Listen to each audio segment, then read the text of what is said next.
Hi അസ്സലാമു അലൈക്കും. ഇന്ന് ഞാൻ വന്നിട്ടുള്ളത് പാൽ കൊഴുക്കട്ടൻ്റെ റെസിപ്പി ആയിട്ടാണ് കേട്ടോ. അപ്പോൾ നമുക്ക് വീട്ടിൽ പെട്ടെന്ന് റെഡിയാക്കി എടുക്കാൻ പറ്റിയിട്ടില്ല, നല്ല ടേസ്റ്റി ആയിട്ടുള്ള റെസിപ്പിയും കൂടിയാണ്. അപ്പോൾ നമുക്കിത് എങ്ങനെയാണ് തയ്യാറാക്കിയതെന്ന് കണ്ടു നോക്കാം.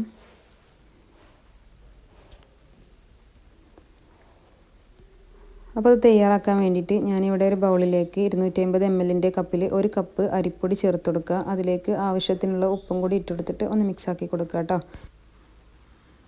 ഇനി നമുക്കിതിലേക്ക് വേണ്ടത് ചുടുവെള്ളമാണ് കേട്ടോ. 1.5 കപ്പ് ചുടുവെള്ളം എടുത്തിട്ടുണ്ട് ഈ ഒരു കപ്പ് പൊടിയിലേക്ക് കേട്ടോ. നല്ല തിളച്ച വെള്ളം തന്നെയാണ് ഒഴിച്ചു കൊടുക്കുന്നത്. 2-3 തവണകളായിട്ട് ഒഴിച്ചു കൊടുത്തതിന് ശേഷം ഒന്ന് മിക്സാക്കി കൊടുക്കുക. ഈ ഒരു ടൈമിൽ നെയ്യ് കയ്യിലുണ്ടെങ്കിൽ 1 ടേബിൾ സ്പൂൺ നെയ്യും കൂടി ചേർത്ത് കൊടുക്കുക കേട്ടോ. ഞാനിപ്പോൾ നെയ്യൊന്നും ചേർത്ത് കൊടുത്തിട്ടില്ല. അങ്ങനെ നല്ലോണം മിക്സാക്കി എടുത്തതിന് ശേഷം ചൂടാറിയതിന് ശേഷം കൈ വെച്ചിട്ട് നല്ല സോഫ്റ്റ് ആവുന്നത് വരെ ഒന്ന് കുഴച്ചെടുക്കുക കേട്ടോ.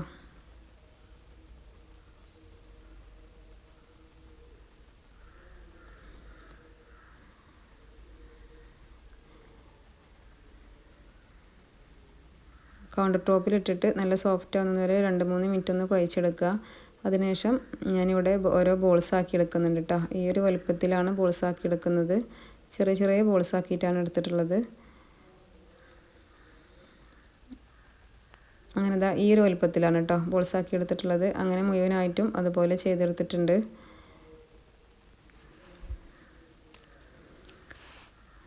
ഇനി നമുക്കിതിലേക്ക് വേണ്ടത് ഒരു പാത്രത്തിലേക്ക് 1 ടേബിൾ സ്പൂൺ അരിപ്പൊടി ചേർത്ത് കൊടുക്കുക. അതിലേക്ക് കുറച്ച് പാലും കൂടി ഒഴിച്ചു കൊടുത്തിട്ട് ഒന്ന് മിക്സ് ആക്കിയിട്ട് മാറ്റി വെച്ച് കൊടുക്കുക കേട്ടോ. ഇനി ഞാനിവിടെ ഒരു പാത്രം വെച്ച് കൊടുത്തിട്ടുണ്ട്. അതിലേക്ക് 2.5 കപ്പ് 250 ml കപ്പിൽ 2.5 കപ്പ് പാൽ ഒഴിച്ചു കൊടുക്കുക.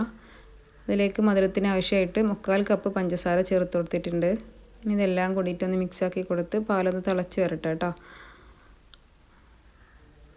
ഇനി ഇതിലേക്ക് ഒരു 4-5 ഏലക്ക ഒന്ന് ചതച്ചെടുത്തിട്ടുണ്ട്, അതും കൂടി ചേർത്ത് കൊടുക്കുന്നുണ്ട് കേട്ടോ. ഏലക്കേൻ്റെ പൊടി ഉണ്ടെങ്കിൽ അത് ചേർത്ത് കൊടുത്താൽ മതി. ഇപ്പോൾ പാല് തിളച്ച് വരുന്നുണ്ട്. ഈ ഒരു സമയത്ത് നമ്മൾ മാറ്റി വെച്ചിട്ടുള്ള റെഡിയാക്കി വെച്ചിട്ടുള്ള ബോൾസ് ഇതിലേക്ക് ഇട്ട് കൊടുക്കുക.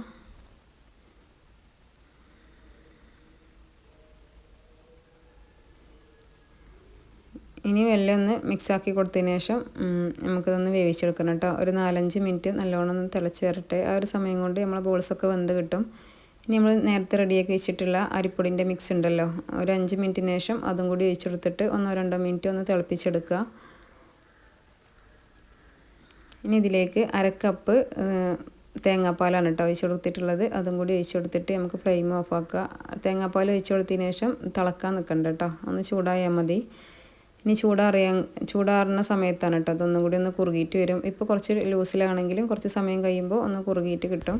അപ്പോൾ അതാ പാൽ കൊഴുക്കട്ട അവിടെ റെഡിയായി കിട്ടിയിട്ടുണ്ട് കേട്ടോ. ചൂടോട് കൂടി കഴിക്കുമ്പോഴും ടേസ്റ്റ് തന്നെയാണ്. അല്ലാന്നുണ്ടെങ്കിൽ ഫ്രിഡ്ജിൽ വെച്ച് ഒന്ന് തണുപ്പിച്ചിട്ട് കഴിക്കുകയാണെങ്കിൽ അതിലും ടേസ്റ്റാണ് കേട്ടോ. അപ്പോൾ നിങ്ങൾ എൻ്റെ വീഡിയോ കണ്ടുകൊണ്ടിരിക്കുന്ന സമയത്ത് നിങ്ങൾക്ക് എൻ്റെ വീഡിയോ ഇഷ്ടമായിട്ടുണ്ടെങ്കിൽ ഒന്ന് സബ്സ്ക്രൈബ് ചെയ്ത് സപ്പോർട്ടും കൂടിയും ചെയ്യണേ. അടുത്തൊരു നല്ലൊരു വീഡിയോ ആയിട്ട് വീണ്ടും വരാം. അതുവരേക്കും അസ്സലാമു അലൈക്കും.